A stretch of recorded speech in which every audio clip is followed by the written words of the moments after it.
Well, Ben, thank you for joining me today. How are you doing? I am doing well, thank you. It is a beautiful day in Northern California. It is a cold day in Milwaukee, Wisconsin. But I want to first off, you have such an interesting background. So I want to start there. A lot of times people bounce around between corporate and different levels of corporate before finding communication. But every professional position you've had has been in comms. So talk a little bit like how you got started in comms, what your interest is, and then maybe just a quick preview of your background. Sure, I like a lot of communicators and internal communicators from back in the day. I kind of fell into internal communications. I never sat talking to the careers counselor going, I want to do internal communications. It just kind of happened. And it happened because I was working for a bank in the UK, and I was actually working in the call center there. And we had these huge manuals on our desks that were literally like 2 feet long of different kind of policy and process documents. And I'd always been slightly geeky and slightly into the internet, and that was a new thing at that time. And I just heard about intranets, and so I kept pitching to the boss of the call center that I could take all this stuff and put it onto an intranet. And then I had to explain the concept of what an intranet was, and then I had to explain the concept of what the internet was at the time. And That long ago, huh? yeah, it was. I'm showing my age already. But eventually they let me do a pilot, and that kind of was my into internal communications. It went from there to setting up an intranet for the whole of the bank, and then I dabbled in PR and government affairs as well, before eventually deciding that internal comms was probably where I got the most satisfaction.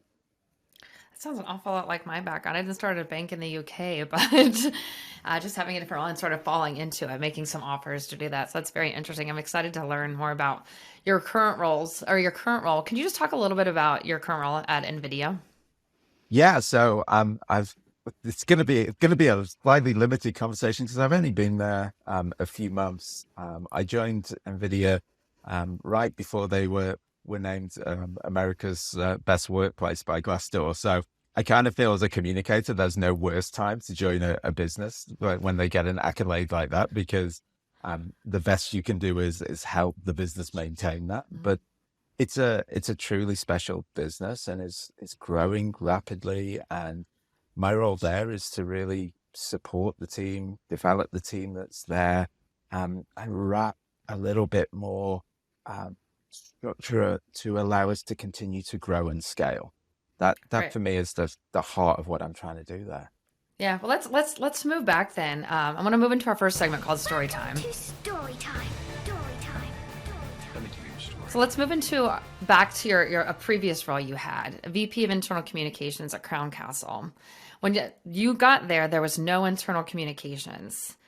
So, and that's not super uncommon. I mean, I've had experience of building internal communication programs, and I'm sure a lot of our listeners have, or they might be in a position where that's going to happen to them, right? New company, or they just haven't put a lot of thought into it. A company hasn't put thought into it, so now that's what you're here to do.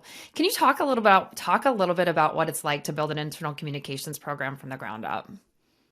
First, if you ever get the chance as an internal communicator, do it. It's a phenomenal opportunity, and it comes along so rarely. So the the key, I think, is to understand business objectives and where the business is trying to get to, and then marry up what the internal comms team is looking to do to those business objectives, and start small and build.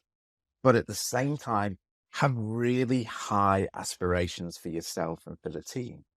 When we started at Crown, I don't think any established business ever truly has no internal communication. There's always things happening. There's always communications going on. But the key is to kind of bring those together, to go and talk to your stakeholders. And Crown was really where I kind of signed up to the concept of employee experience as a development of internal communication. And so therefore going and partnering with the IT folks, partnering with the facilities folks, with the HR teams, with security, all of those are super important to the employee experience. Is there something that when you look back on that you would have done differently? Well, hindsight is a wonderful thing. There are always things that I would have done differently. I think I would have pushed more on continuing to build out kind of different channels. I actually think I was super lucky at Crown to have a CEO who's really looking in a similar way to what I look at things, which is what if? Like, what if we tried this?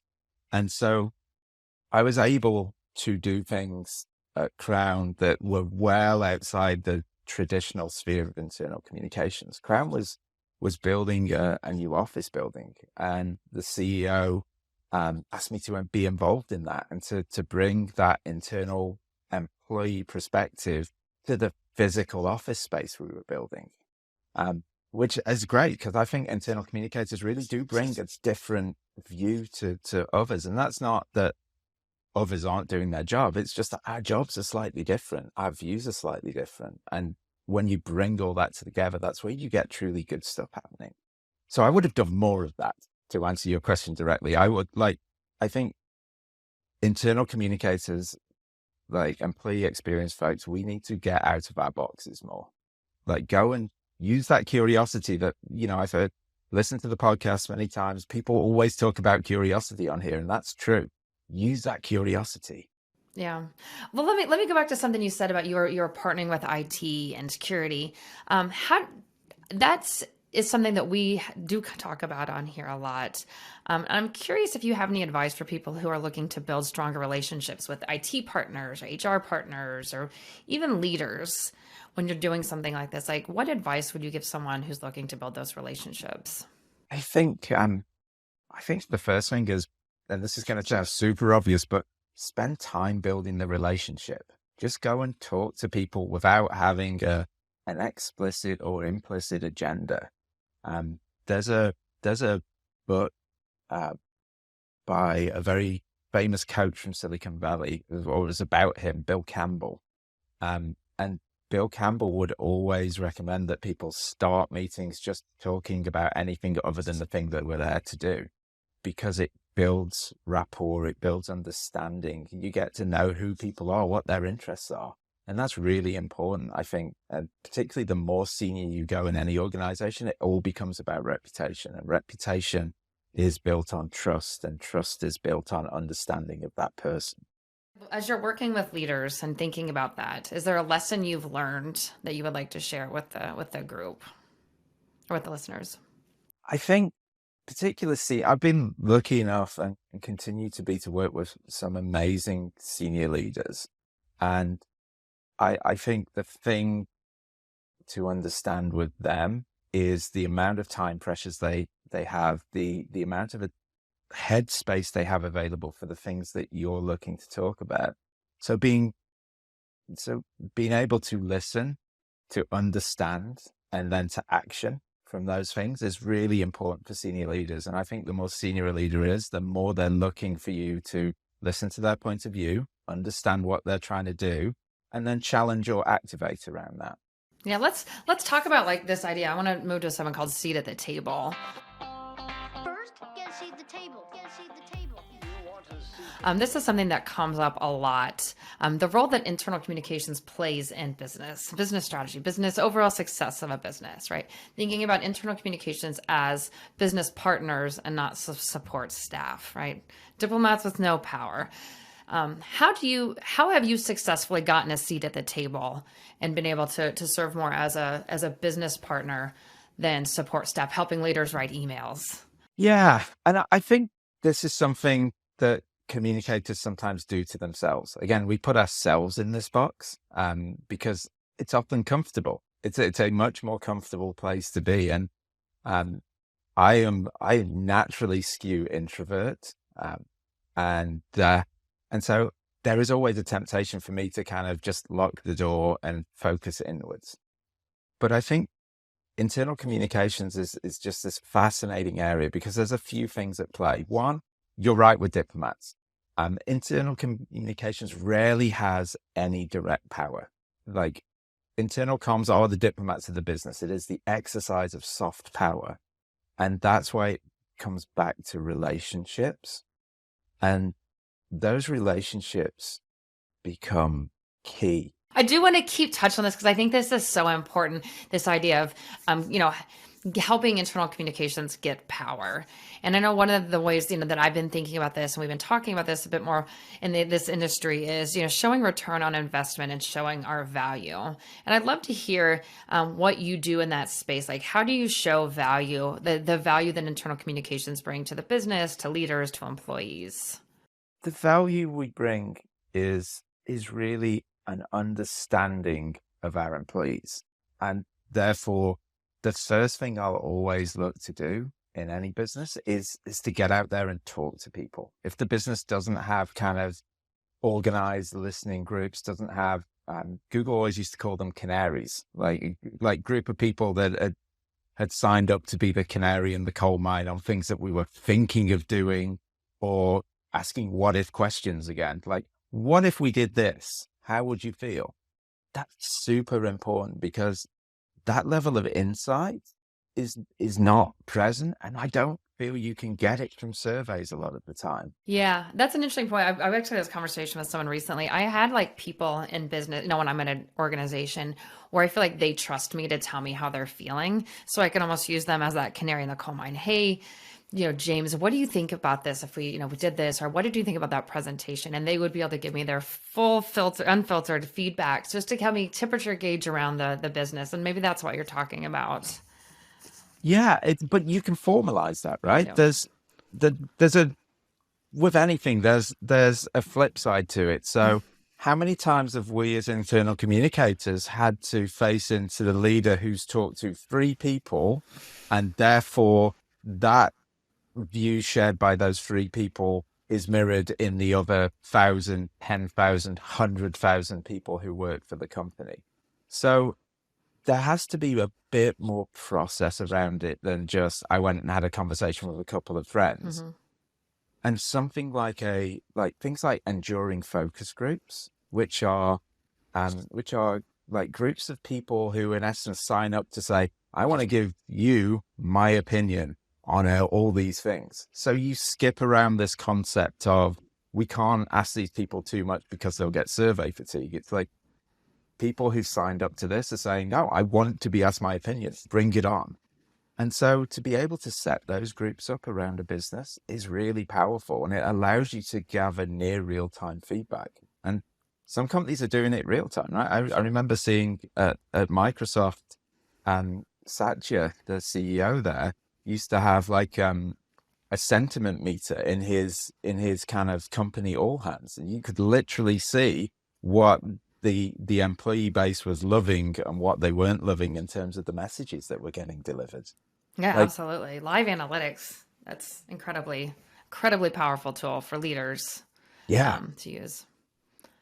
Yeah, absolutely. I remember doing that kind of stuff like with live polling, right? I remember back in the day we could have little polling buttons in a thing, but this is a little bit different. You can get a bit more understand how they're feeling a bit more, what they're liking, bit more sentiment check, as I think is what you're mentioning there. Yeah, dial analysis. People have a virtual dial that they turn between 5 and 1 or 1 and 10, depending on their sentiment of what they're hearing. How do you think that would change leaders if they had that immediate sort of feedback? If you're in a meeting and they're getting immediate feedback, how might that impact what's being done? I think most leaders I've worked with are honestly looking for that. More leaders have always come to me and said, what do you think? Than waiting for me to send them a report. Like, what did I do well? Mm-hmm. What did I not do well? Where can I improve? And possibly I've been blessed in terms of the leaders I've got to work with, but there's always been an openness to listen to the internal communicators in the business there around these things. I think it gives them leaders like a sense of immediate feedback, and anything you can do that doesn't require like sending out a survey and then waiting a week for that survey to come back. Not that that's not a good way of doing it. It's that if a leader likes that immediate feedback, find a way to deliver it. You can still do the survey. You can track benchmarks, all of those great things, but there is something for leaders that they like that immediacy, because again, they are time poor and they move on very quickly. So if Yeah. you come back to a leader 2 weeks later with, here's what you did on that all hands 2 weeks ago, like they will have moved on, like mentally they won't, and it will therefore be difficult for them to associate the feedback, because they're just not there. They've Yeah. dealt with 100 issues since then. So let me just ask one more question about this. Talk about the professionalization of internal comms. And what are the best internal comms teams doing to cement their status in the industry? Yeah, so professionalization is, I think we are professional. Generally, I don't think there's anyone listening to this podcast right now would consider themselves anything of professional. I think where we can still learn, and this goes back to talking about having a seat at the table. I don't honestly, like, I don't need a seat at the table per se, because that alone might not be valuable. What I need is the ability to influence at the right time and the right level. And if that's done in like virtual meetings, that's great, but there are many other ways to influence around that. I do think, and again, it's come up on other kind of guests on here have talked about it. There is a need to really look at internal communications from a strategic perspective. And there is a need to look not just at internal communications, but where we can play from the overall employee experience. I do worry at times that we get these sort of name trends going on in job titles, and that, 10 years ago, everyone that was saying they were internal communications suddenly changed to be, head of employee engagement. And now I think you're seeing that change again, from people changing from internal comms and employee engagement to employee experience. And that's great, because that shows progress, but it's only progress if we're doing more than changing our names. If we're genuinely out there looking to influence, and the truth is, no one can own employee experience, right? It's too broad a subject for any one team to own singly. Where I do think we play is we can act as that connective tissue and glue to bring different people together, to bring the HR team together, the IT team, security, facilities, whomever it may be. That we can be the Imagineers of a business, right?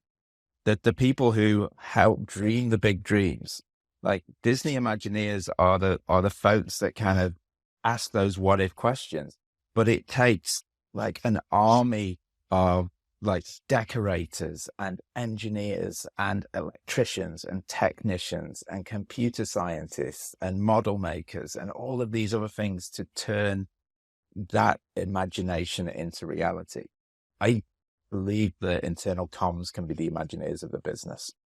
I love that. I absolutely love that idea. When you said Imagineers, I immediately thought of Disney and what the Imagineers do there. But you're right. Employee experience is huge. I mean, that starts when people interview, right? The employee experience starts, to me, in the interview process. Arguably starts before, right?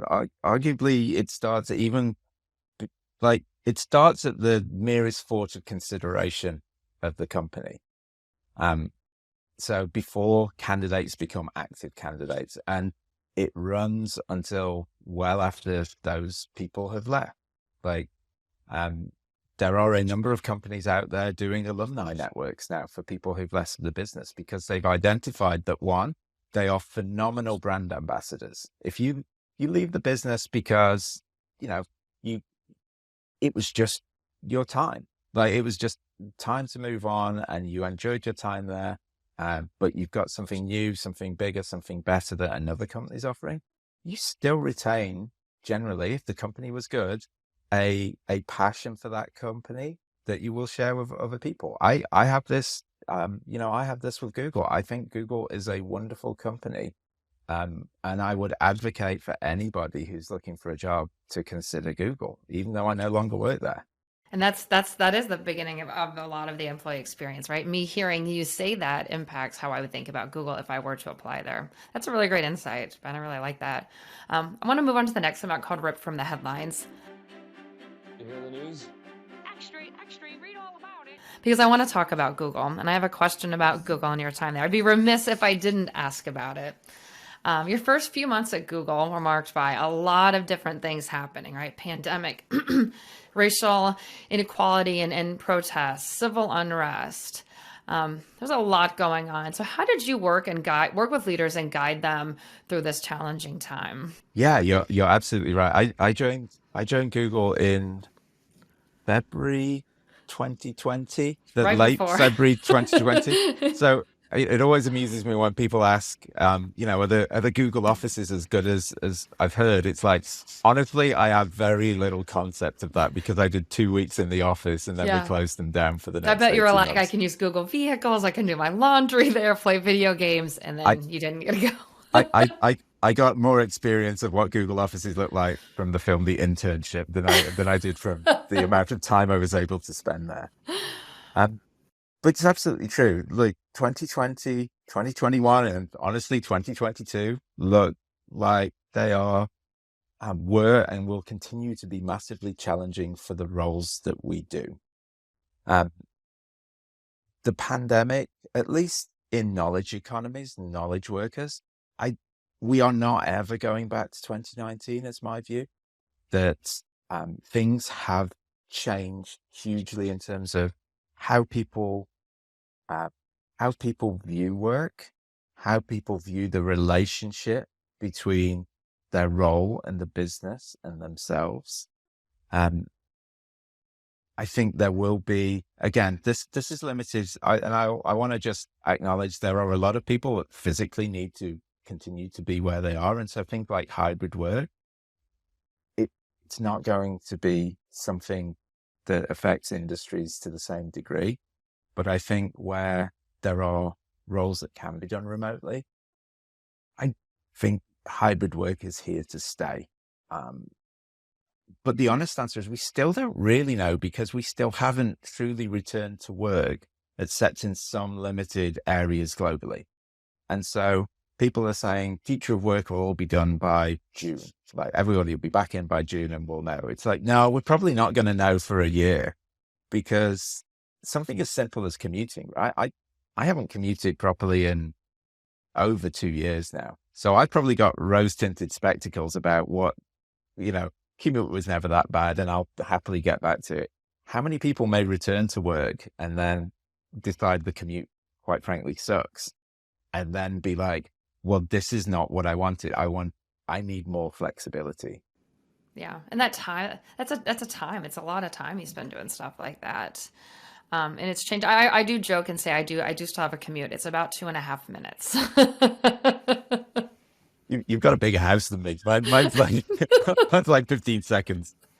I gotta get up, brush my teeth, get some coffee, and then I sit down at my desk. That's about 2 minutes. But I think that's an interesting point. I mean, this idea that probably a large part of the people, work population may not be going back to an office, at least not full time. And when I think about, your what and as long as you've been in internal communications, so it's been a big shift for internal comms, right? Yeah. It was a huge sort of awakening of, oh no, now we have to meet them in a different space, in a different way, right? We have people who now have kids at home that they're teaching. We're competing with them doing laundry. Just being humans, we're in that human space. And now we're doing everything digitally. I'm wondering if you just can shed some light on how that first, year or two was for you, just trying to like tweak your strategy or think about things differently. Yeah. For me, with the pandemic, what became super clear and then was actually reinforced by some of some of the um, some of the things we saw with underrepresented communities around the world, quite honestly, was that leader communication became much more important. And that ability to see leaders and for leaders to do town halls and ask me anythings and all hands and things on a more regular basis became one of the key ways that we look to tackle that, because we've put this distance that the screen here imposes on us. And so all those things that were happening in the office, all those get-togethers, they just weren't happening. And, leaders always, the risk with leadership is always that they appear remote, right? Because they're so many levels above me, or they're over there in this different office, in this different country, on this different continent.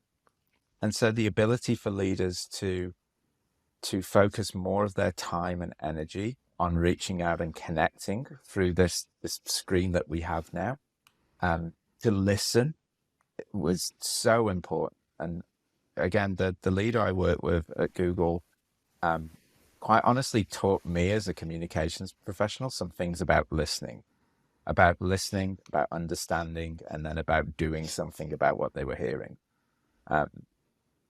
And Can you share some of that? I'd love to hear that. So the thing that I really discovered was that we all feel a little bit lonelier. Like, we all feel a little bit more disconnected. And so just the act of a leader saying, you know what, I used to do all hands every month. I'm going to do them every 2 weeks.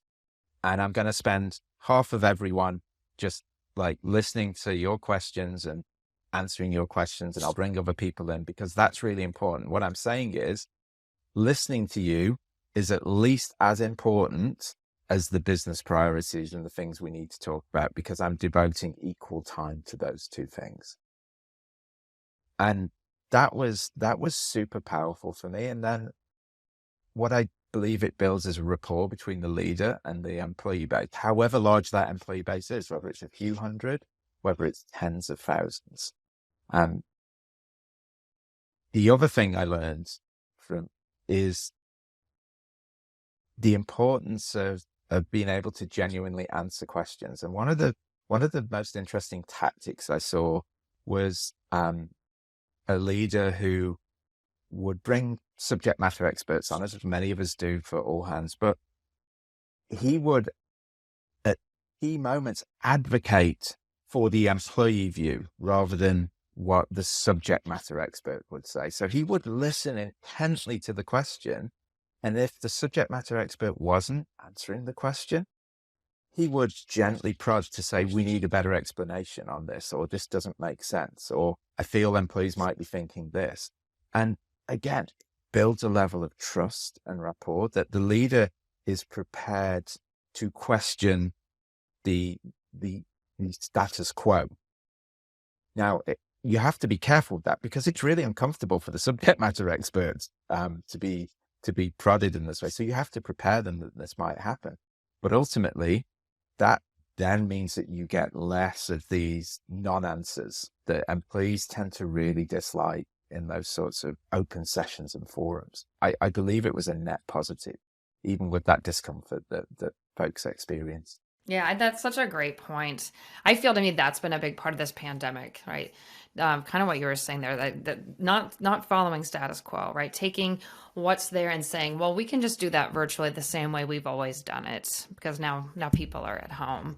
I feel very strongly that organizations, just hearing my friends who have switched jobs or family with the new employee experience, that's something that pains me to hear, that, well, instead of just doing the in-person first day, here's the company history and how you register, and we can just do it virtually now. And just taking a step back, going, is that the best new employee experience we can give? So I love hearing that I assume Google's such a forefront company. I assume Google was doing very interesting stuff during this time.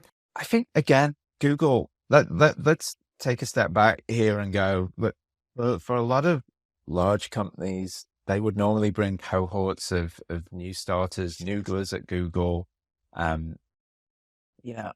together in person and give them, this is a phrase that probably won't work outside the UK, but in the UK it's referred to like a sheep dip, where you dip that person into the culture of the business and just immerse them in it, just enough, like not so much that it's overwhelming, but enough so that they start to understand. And that's much easier to do in person. And so every company, I believe, has struggled to kind of take that and build something that is equally engaging. Again, when, I'm sat here, you might be thousands of miles away. I've got like the kids are out of school and are banging on the door. Like it becomes really difficult. And I think, again, it comes back to moving away from that traditional, like it's 3 days. Like you can bring people together for 3 days and sit them down in a big hall and talk to them and have fun activities and like do all these great things and get them to sign up for all scavenger hunts, get them signed up for their benefits and let them go away with a cool hat at the end of it that says they're new to the business.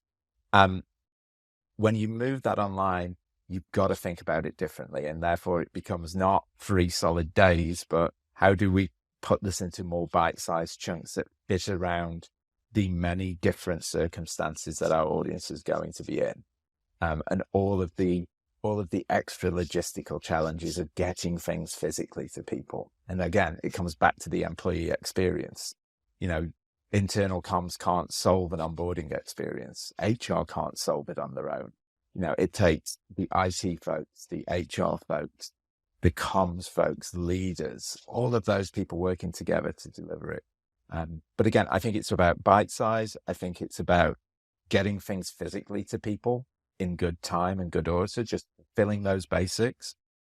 And then I think it's giving people, again, access to subject matter experts, to leaders, doing some cool things that are just surprise and delight moments, that kind of break out of the monotony of kind of just sat at the screen. And I think the more we can steer away from sitting people down to watch like 15, 20-minute chunks of pre-recorded content, the better. Yeah, I agree. I know that we spend a lot of us who are hybrid or remote fully, spend a lot of time on these screens, have finding ways to break that up. I know I have friends and family who Zoom for just get-togethers and have been since the beginning of the pandemic. And sometimes I just can't sit at a screen anymore. It's just, there has to be a way, even at work, to break that up and try something different. What are you doing in the DE&I space to ensure that there's inclusiveness and the stories we're hearing are from a diverse group of people or in different experiences? Yeah.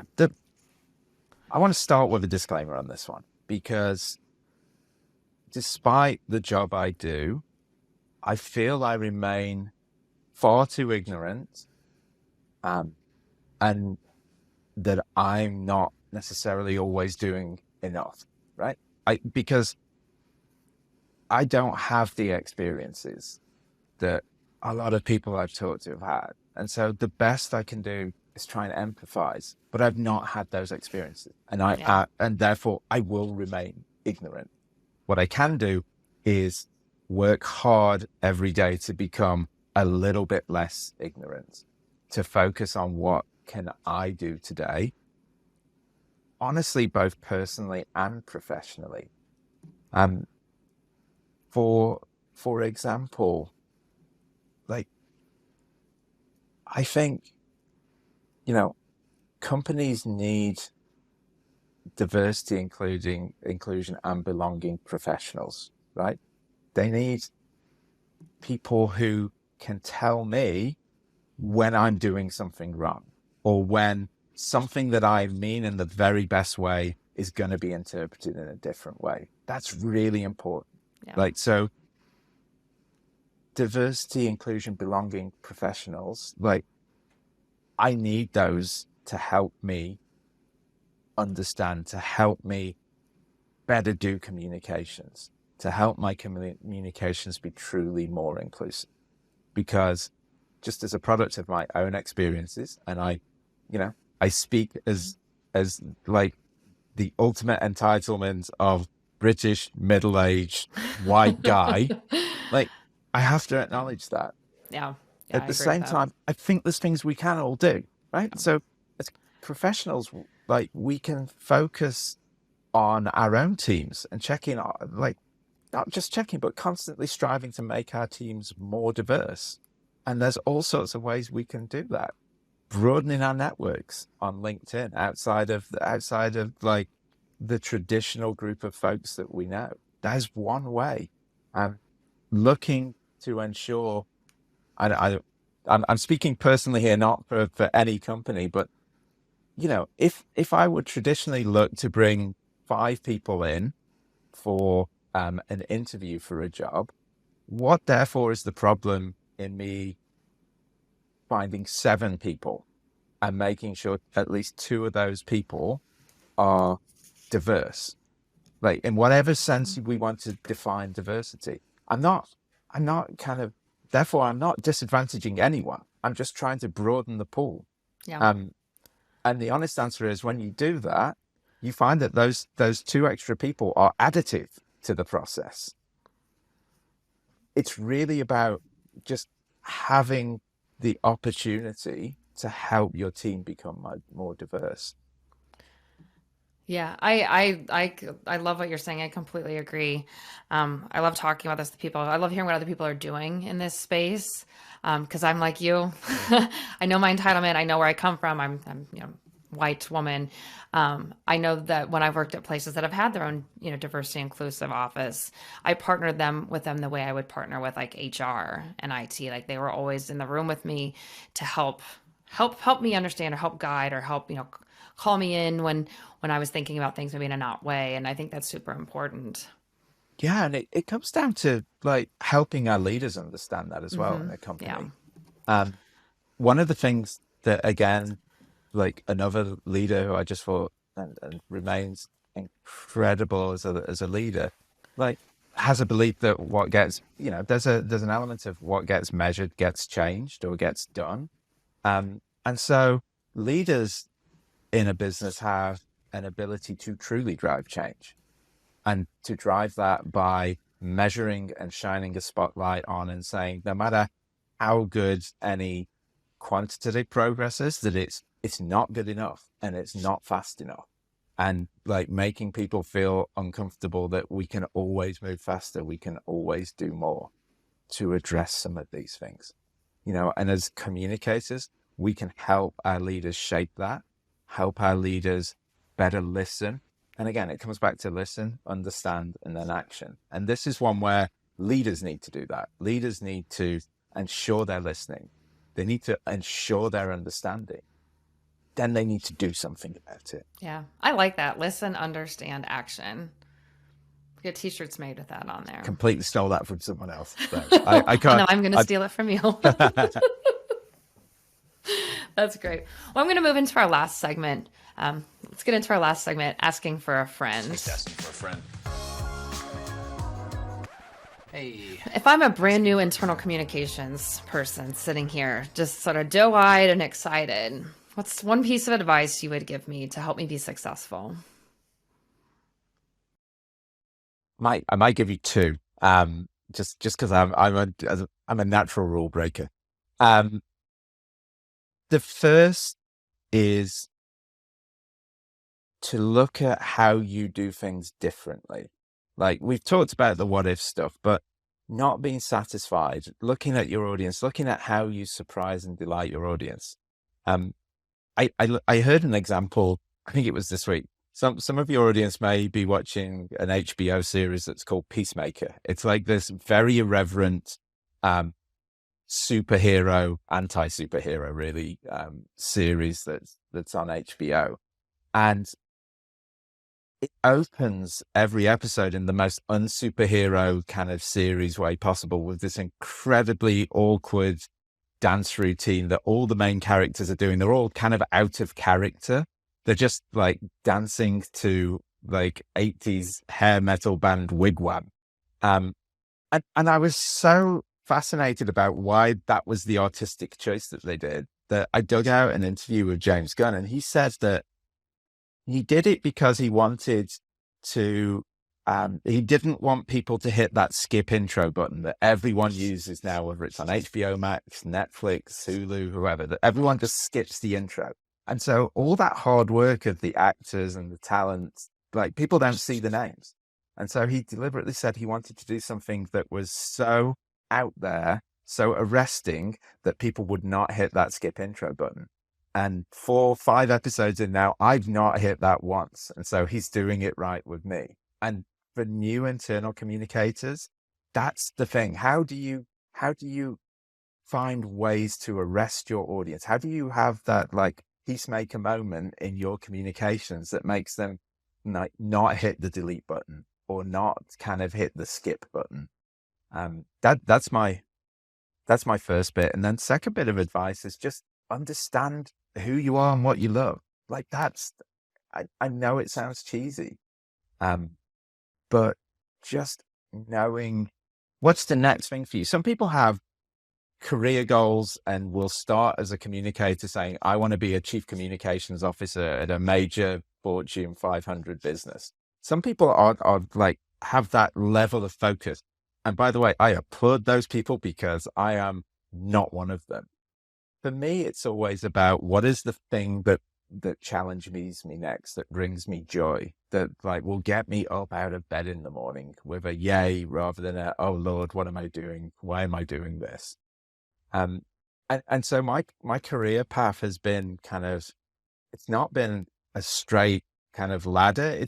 It's more like it's more like kind of watching Pac-Man go through a maze, chased by ghosts. So understanding what is that thing for you. If you've got that clarity, great. If you don't, that's okay. Just figure out what the next thing is that brings you joy. Yeah, I've always found like I hear this a lot when I talk to people on this podcast, that oftentimes not knowing where you're going next is the right path, just because you leave yourself open to so many opportunities. Totally. And like lateral moves have become a bit of a like, that's HR term for you can't get a promotion, so move somewhere else. Like that's the cynical kind of view. But honestly, some of my most insightful and productive moments have come from taking a lateral move, or from deciding that the next thing that brings me joy is not like going from a L4 to an L5 or an L5 to an L6. But, you know, if I look back to my time at eBay, like I always wanted to work for a US tech company. So I did that. And then the next thing was I'd love to work in the US. And so that became my career aspiration. Not I need a promotion. It's how can I find a role that I'll love that I can do from the United States? That's really important. Like, and that was the thing that bring me joy. And that opened up so many more opportunities down the road. Yeah, I think that's a great piece of advice. Don't foo-foo at those opportunities just because you think that's not what you're supposed to be. I think that's fantastic. That's a great piece of advice. Well, I have truly enjoyed this conversation. I've learned, I know what sheep dip is now. It's been a lot of fun. I'm going to try to use that in a sentence today at some point. You will just confuse Americans. I have a list of banned UK words that I don't use when I'm talking to people from the US. Sheep dip was on it pretty early. Okay, that's good to know. That's good to know. But I'm going to try to use it in a sentence, be like, oh, you don't know what sheep dip is? Well, let me tell you. But this has been a lot of fun, a lot of great stuff. I really enjoy hearing your stories and listening to your expertise. But before I let you go, is there anything else you would like our listeners to know today? I think the final piece of advice is, and again, this doesn't apply to everyone, but it's something I'm focused on very much at the moment around future of work and hybrid work. And Sundar at Google said a while back that hybrid for Google might look 60-20-20, like, and that's 60% of people working more flexibly. So maybe coming into the office 2-3 days a week, 20% probably going fully remote and saying, you know what, I'm done, don't need the office. And 20% kind of being in the office full time. And everything I'm seeing, by and large, at a macro level, bears out those numbers. And I think we're now planning for 3 new realities, not one, is the kind of thing that is challenging me. How do you communicate with those folks who are in and out? How do you communicate with those folks who are never in? And how do you communicate with those folks who are always there? That's the challenge. Yeah, and that's going to be a big challenge for internal comms, right? Very different ways of reaching, perhaps. That's really great advice. It's really good to think about, and maybe we can have you back on once you figure that out, and you can you can help us all prepare. If I figure that out, I'm going to set up a comms consultancy and retire. That's right. Just teach that playbook. Where can our listeners find you if they want to reach out? LinkedIn is always the very best way to reach me. So you can find me as Ben Matthews. Search Ben Matthews and NVIDIA, and you will find me. If you turn up the world-renowned climate scientist Ben Matthews, that's not me. Although sometimes I wish it was. Might reach out to them and ask for some communications about advice. I'm sure it happens a lot. Well, thank you again, Ben, for joining me. This has been great. Thank you for the chat.